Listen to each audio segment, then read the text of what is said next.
Welcome to the Point of Focus podcast. Jer's back to talk everything into reality. We'll be back every week, all season long. With your host, Jeremy Piccott. Focusing only on things that we want to get bigger in our lives. Made by coaches and collaborators coming together for the purpose of co-creating. Enjoy or join the in-depth discussion, information, and how-tos. Stay tuned for another episode of the Point of Focus podcast.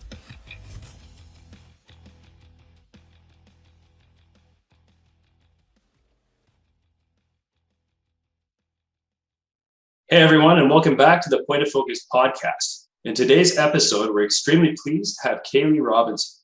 She's a certified yoga teacher from the Atlas Studio in Cambridge, Ontario, and owner of omthepathyoga.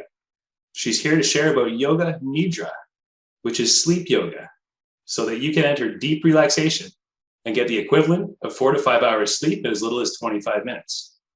Please welcome Kaylee Robinson. Hi, and thanks so much for having me. Looking forward to diving into this extremely powerful and rewarding practice. Absolutely, me too. And I'd love to hear more about it because a lot of people have a hard time getting to sleep. Yes, this is, it's interesting because this practice leaves you feeling so rested, like you've just taken a long nap. But it is just, it's the goal of it is, to put it succinctly, to not fall asleep. So it's interesting that, a practice where the objective to not fall asleep is actually the one that leaves you feeling so rested. Amazing. And now, why would you feel so rested after doing this? So Yoga Nidra allows the individual or whoever's practicing to consciously enter a state of deep relaxation. To describe it is like how I describe it to people is it's like entering that in limbo state between being awake and being asleep. So oftentimes in my own experience practicing this, I can hear the individual that's leading the practice, but after the practice, I couldn't even tell you what they said. So you're there, but you're not really there, but you're so relaxed that it's incredible. Like you feel so rested, you feel so rejuvenated, and, you feel very energized after the practice. Wow. Now, is this for beginners? Yes, absolutely. Beginner practice, 100%. This is, for anybody that comes to me and is looking to get into meditation or has tried different types of meditation and feels like, I have trouble sitting still, or my brain, I just can't turn it off. This is the practice for you. It's guided and there's a lot going on. There's a lot of direction to bring your focus and your attention, inward to different body parts. There's a rotation of consciousness, which we'll talk about a little bit later on. But it keeps you focused, it keeps you busy, but it also takes you into the layers of being, into the layers of yourself. And this is the number one practice that I recommend for people who are trying to get into meditation. And every single time that I've led this practice with someone who's new, they've thoroughly enjoyed it. And this is like their favorite type of meditation. Awesome. That's incredible. So what kind of benefits would it have, like for your average individual? Yoga Nidra will improve your sleep quality, particularly with individuals who maybe suffer from insomnia. This is a great practice for them to maybe do right before they go to bed or right when they wake up in the morning. So if they've had a restless night, maybe they get a couple hours of sleep and then, it's time to go to work in a couple of hours, do this practice. And it will help you to feel that deep rest that maybe you missed out on. So it'll improve your sleep quality. It improves your focus and your concentration.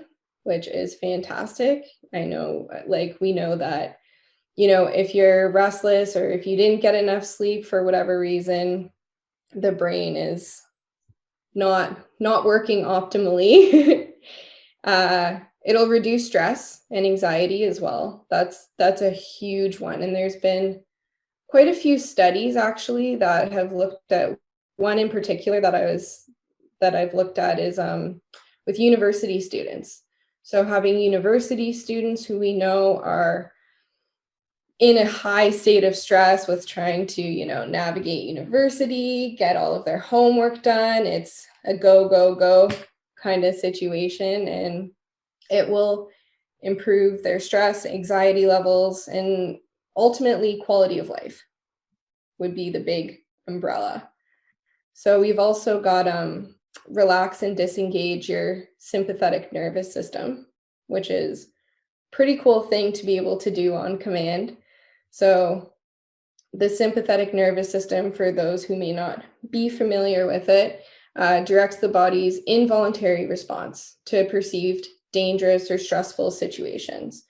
So it releases flood of stress hormones, increases the heart rate, increases alertness, and ultimately engages that fight or flight response. So as you can imagine, this is actually a particularly effective practice for people who suffer with PTSD, because we're in a controlled environment. There's a piece of Yoga Nidra after the deep relaxation where we will explore sensations and opposing sensations. So, the feeling of fear in the body versus the feeling of courage, the feeling of being powerful versus feeling powerless. And it provides a really safe, controlled space that's ultimately, within that individual's control to go through those really powerful, impactful emotional states without the fear of danger. So that's hugely important. It can reduce symptoms associated with non-severe PMS or even endometriosis, by just being able to be in the body and kind of manage some of those painful aspects of those conditions, as it reduces our perception of pain, and many, many more, which would kind of vary on the individual, but those would be the main ones that I think are kind of across the board. Awesome. I think everybody could deal with that, especially the fight or flight chemical response, because yes, you know what I mean? Somebody cuts you off in traffic, like the littlest, tiniest things will get people into that fight or flight mode. Yeah. So being able to control that consciously is everything. It's huge. And like with anything, I mean, with any meditation practice or anything where you need to practice at it, it's something that you build over time. And, the first time you do it, you might not even make it to the rotation of consciousness because you've fallen asleep. And that's okay, because it's my belief that if you fall asleep, your body's telling you, like, I need the rest. And what's so beautiful about this practice is you're going to reap the benefits of it, even if you do fall asleep. Like, it's not like, oh, well, if you fall asleep, you did it wrong and you have to start over. No, you will feel the benefits of it. Odds are you'll probably wake yourself back up at some point and kind of enter into that state. But the more and more you do it, the longer you'll be able to stay awake. And that's where, let's say, a different kind of work begins. Gotcha. Now, where did you come to this? So I found Yoga Nidra during my teacher training. So I did my teacher training with Atlas Studio, and this was one of the types of meditation practices we were introduced to, and I fell in love. Like, just fell in love with it. Like, being able to lay down in shavasana, be as comfortable as possible with blankets and pillows, and not have to, like, half the time when I'm in a seated meditation, like my brain's being like, oh, can I just lay down? Like my leg's falling asleep, like my neck hurts, like all of these stories are going on and on. And, you know, it's so hard sometimes to remove that. Like I myself have a very active, busy, let's say anxiety prone kind of brain. And so this practice was just like life changing for me. It's something that I do sometimes when I'm trying to fall asleep, oftentimes in the afternoon if I like had a restful night and, you know, I'm like, I just need to recuperate a bit. This is my go-to. Awesome. Now it does have the word yoga in it. So I am picturing a bunch of weird postures. I'm not sure what a shavasana, did you call it? Shavasana. Shavasana. So shavasana in yoga translates to corpse pose. So you're lying on your back and you've got, you know, your feet are kind of fallen away from the hip joint. So your legs are a little bit apart.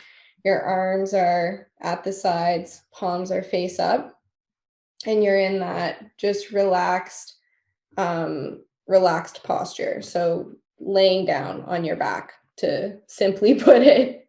But it's a very powerful posture. A lot of people are like, oh, you're just laying down, but it's the posture that we come into at the end of any yoga practice, whether that's a very rigorous practice or a more restorative, gentle practice. And it's the way that our body integrates the work that we've done. So shavasana is very important. Never skip it when you're practicing yoga. As mundane as it may seem to people, it's one of the most important things that you can do. Is that right? Yeah. So now tell me a little bit about the program that you would take some people through. Like, yeah, of course. So the typical, let's say, path that we would follow is we would get comfortable. That's number one. So if you're coming into a Yoga Nidra practice, this is what to expect, let's say. So we want to be comfortable. We want layers, because some people tend to get very hot. Some people get very cold. Some people will be completely comfortable the entire time, but we want to have like blankets nearby or a sweater that we can take on and off if we need to.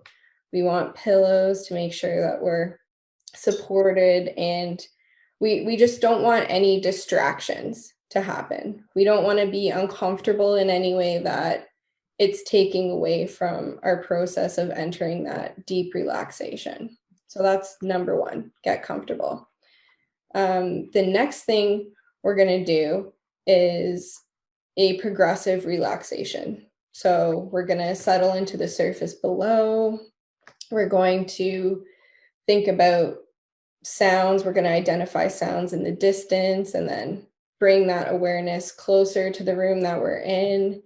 And we're going to focus on our breath.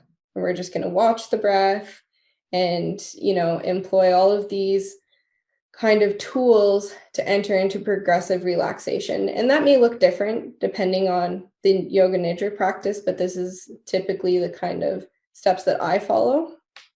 And once we're all good and relaxed, we're going to do a body scan or a rotation of consciousness. So we're always going to start with the right hand, typically. And there's some books that I'll share with you that, you know, take a different kind of spin on it. And this is just the idea with the rotation of consciousness is the fingers and the parts of the body that we touch on maps to a region in the brain. And by going through this particular pattern of, you know, identifying, like we always start with the thumb of the right hand. So we do right hand, thumb, second finger, third finger, fourth finger, fifth finger, and that's how fast it goes. So you go through the whole body, go up the right arm, down the right side of the body, into the left side. And that's the typical pattern there. So that just, the idea behind that is it's a way to move the energy and your attention throughout the body so that you can enter into this deep, deep state of relaxation. And there's a couple books that I'll mention that really get into this, like the science behind it, for anybody who's interested. But we won't dig too deep into that because, we don't really have the time. But so after we do the body scan, when we come into that deep place of relaxation, typically there'll be some sort of counting. So maybe counting the breaths. So, and we'll start from 27 typically.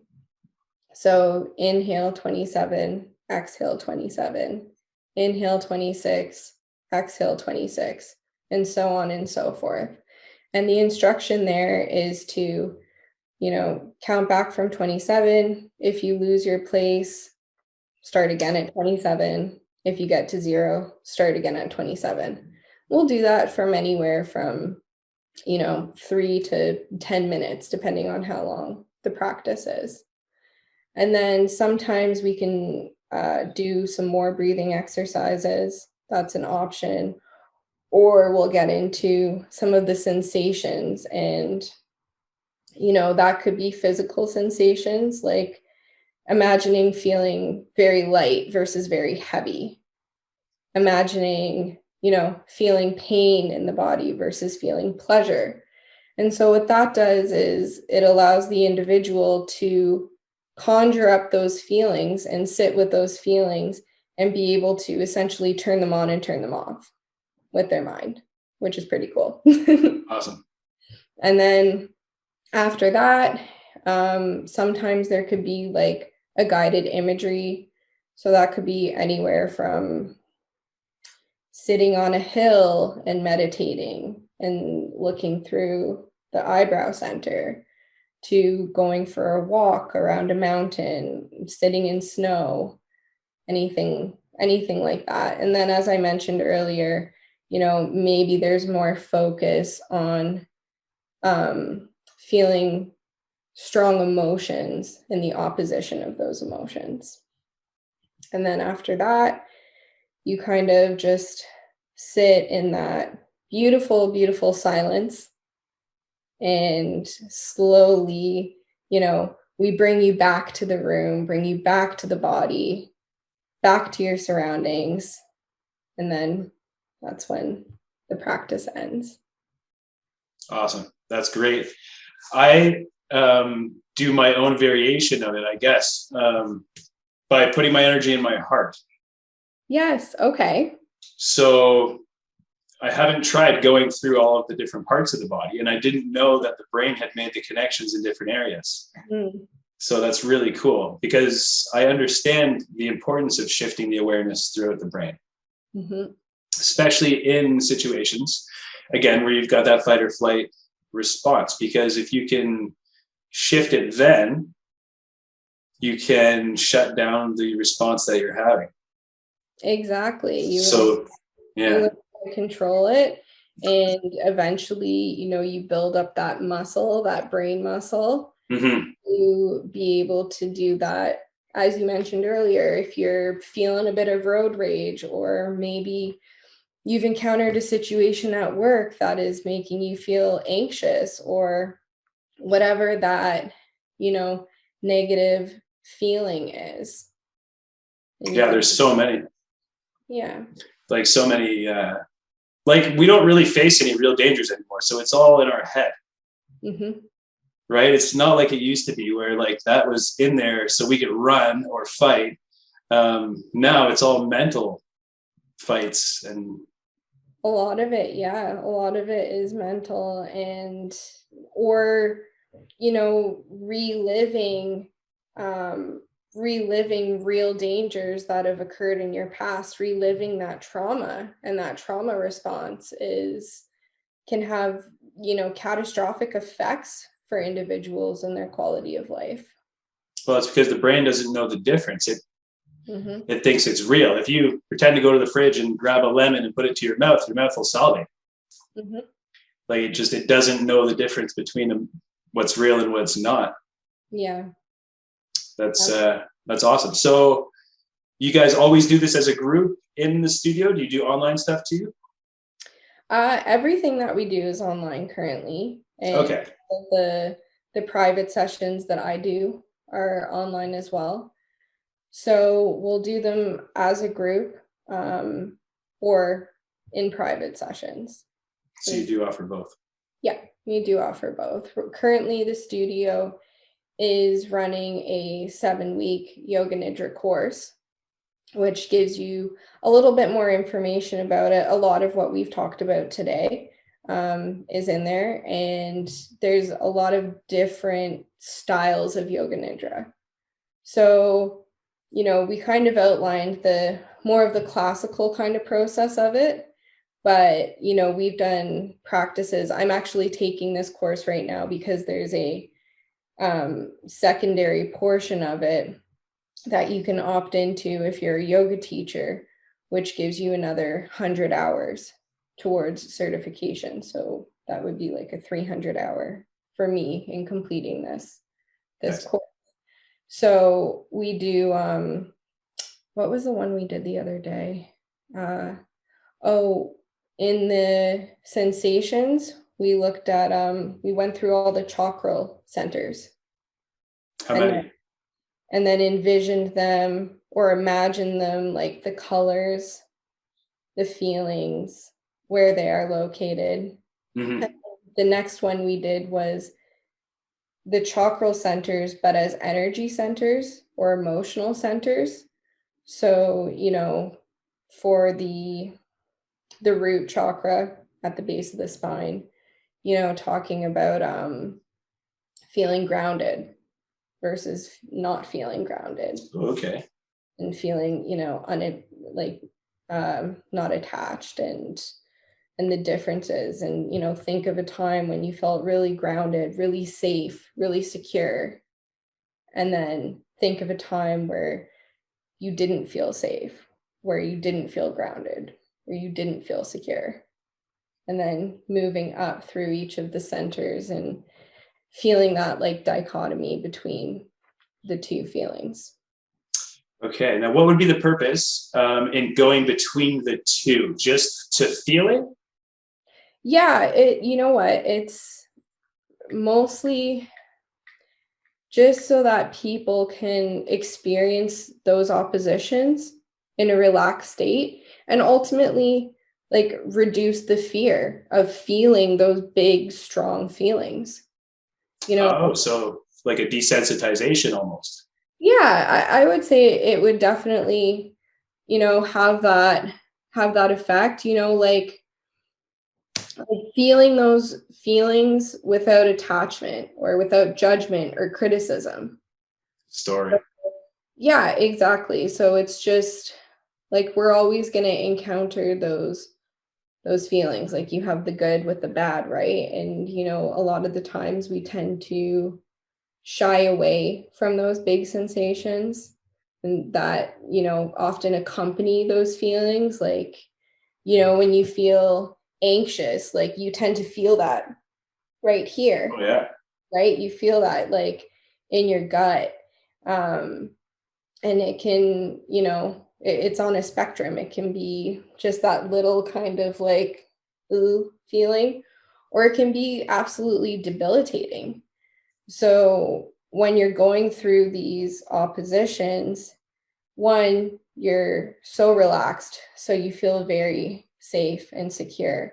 And two, you're in control. So if at any time, that sensation arises and you're like, that's not for me right now, that's not something I can handle, you can just stop. Wow. You can disengage from that sensation, and you're feeling them like very quickly. It's like not like we're instructing people or leading people to sit in that feeling of fear or discomfort for like minutes. It's like seconds.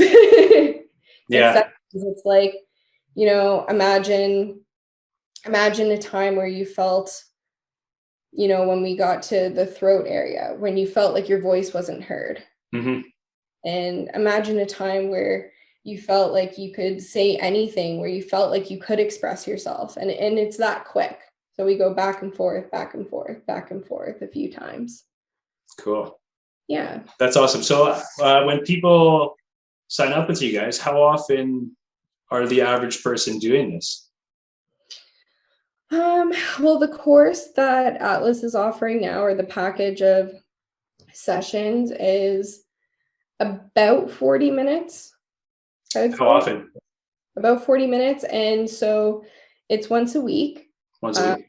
Yes, it's once a week. But if anybody were to sign up now, all of the recordings of the ones that have already occurred are available to do like on your own time. And then it's once a week on Thursdays at 2 p.m. So 2 in the afternoon. But if you miss it, if you're working, life happens, you can do that whenever is accessible to you. And then I will offer private sessions anytime. And where do people find you? So I can be found at my email, which is omthepathyoga, O-M as in mantra, the path, yoga @gmail.com. That's amazing. Why don't you tell me a little bit more about that? The path, yoga, and meditation.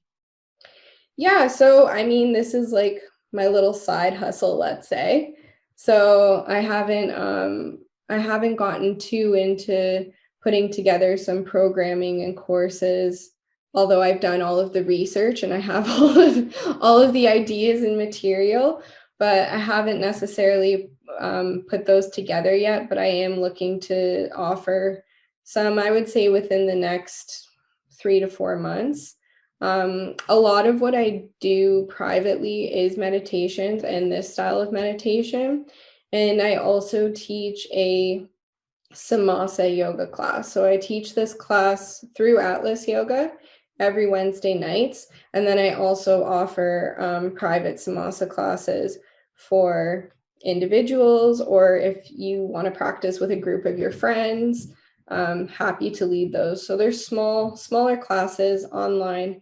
And a Samasa class kind of falls under the brand of Atlas Yoga. It's something that they've kind of created and adapted, and it's it complements this practice a lot. It's like the movement portion of this practice. So it's very gentle yoga. I would say like 80% of it is you're laying on your back with your knees bent and your feet on the floor. And we are relieving tension through the neck, through the shoulders, through the back, working with the spine. Sometimes we'll do special sequences for the SI joint or the psoas. So, parts of the body that tend to act up and give us grief in our lower back region. Mm-hmm. And I also do chair yoga as well. I also do chair yoga for all ages, kids, teens, older adults. That's something I really enjoy teaching. And I'm going to be offering a lunchtime, mindfulness movement. So definitely email me if you're interested in any of this, and I will keep you updated on any upcoming workshops I'm having. If there's enough interest in this practice, I would love to host a pay what you can Yoga Nidra, because I believe that it needs to be accessible to people. Like, this is such a, wonderful practice that will benefit anybody who does it.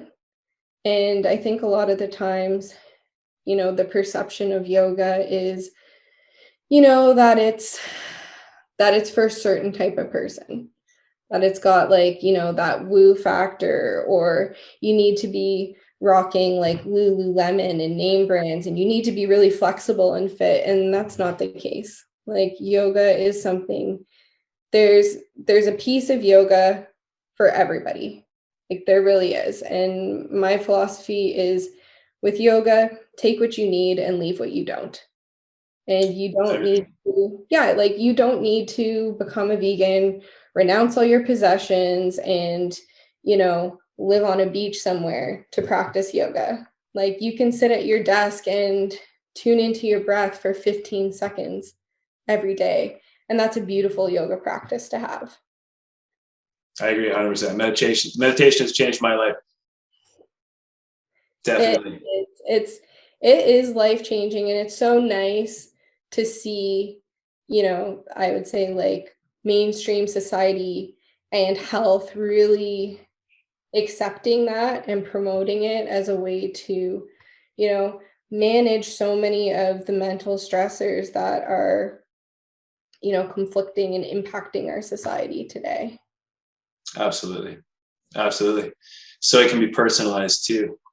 Yeah, absolutely. There's endless ways to personalize a yoga practice, and each individual will differ in what works and what doesn't.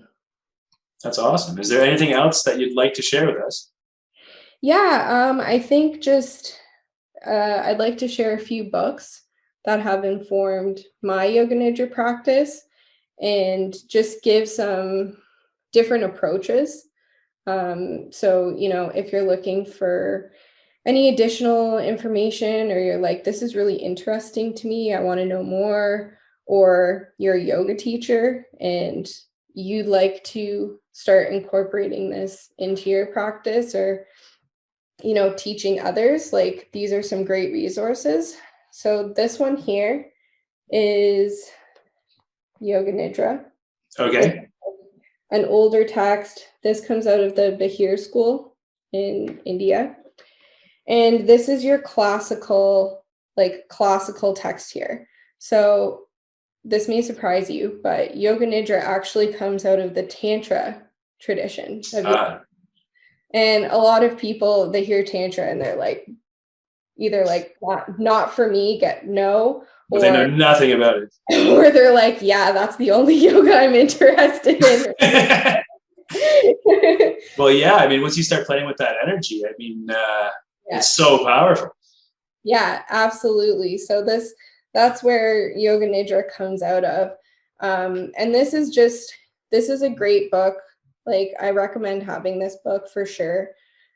I find the language is a little bit, I want to say, outdated. It's very like, you must not fall asleep. You must stay awake. Rigid. You do this, you do that. It's very instructional, like demanding, and isn't really the tone that I kind of jive with. So this one, whenever I use the sessions out of this book, I just adapt it. So let's begin to practice Yoga Nidra now. Have the intention to not fall asleep, but know that if you do, that's what you need. And yeah, so it's just taking a softer approach. This one, probably one of my favorite, like, contemporary books. So this is Radiant Rest. And this is by Tracy Stanley. And this has a lot of really cool adaptations of it. So it's not the typical like rotation of consciousness where it's like you must start with the right hand and work your way through the body. This takes some different types of body scanning, let's say, or body mapping, of bringing your awareness to different parts of the body to move that energy just in a different way. It has the same effect, but it's just different. And one of my favorite ones in here is it's the practice of cosmic awareness. And what you're doing is it's a visualization while you're doing the body scan, and you're placing tiny little stars on your body. That's the visualization. So you place all these tiny stars, and then, at the end of it, you're bringing your awareness to the constellation that you've placed across your body. And it's just a really beautiful visualization to have. Like, who doesn't want to be a galaxy? Well, yeah, we're 99% empty space anyway, I think, right? Exactly. Like, at a tiny level. Yeah, so that's a really cool book. Love that. And then this one here is called The Inner Studio. And this is actually written by an architect. Okay. And so this has a lot of exercises in it that it's not necessarily a yoga nidra practice in the sense of, going through that rotation of consciousness or the body scan. There are elements of it, but I find there's a lot of good practices in here to incorporate into the yoga nidra practice, to substitute instead of like a mountain visualization, or to substitute instead of the typical like senses that you go through. So it's just more about the inner psyche and exploring, what insights or intuition may arise for you as you're paying attention to your body. Absolutely. Non-resistant thought. Yes. They just flow to you. Yeah. So it's a very cool one. I would definitely recommend, though, probably starting with the first one, especially if you're like a yoga teacher, or maybe if you're a counselor and you're just interested in, some more of the science, that brain mapping is in there, and just to get the actual steps down. And then you can adapt it any way you want. Like, really, the possibilities are endless. That's cool. I'm into the science side of things. Mm-hmm. Like the spirituality, but I love to cross into science. Oh, same. You gotta understand how it works if you can, if that's available to you. I think it's important to understand how it works. And, I like to marry the science with the woo and find that common ground between the two. Absolutely. I totally agree with that. Yeah. That's cool. Absolutely. All right. Well, I thank you very much for spending time with me, and I would love to try that. So yes, absolutely. I'm going to look further into this. Yeah. If you want to book a session, let me know. That would be fantastic. And, we can adapt the time to suit, the needs of whoever's booking, whether that's 25 minutes, 45 minutes. And I did want to mention as well, Atlas Studio would like to offer your listeners 20% off. Cool. So if you use the code Kaylee, so my name, Kaylee 20, that'll apply to any of the services on the website. So you can use it for the Yoga Nidra course. You can use it for monthly or yearly passes to do our online yoga. And if you're a yoga teacher and you want to continue your education, or you're thinking of becoming a yoga teacher, 20% off the training. Like, wow. Atlas has every level imaginable, and it's a trauma-informed approach to teaching yoga.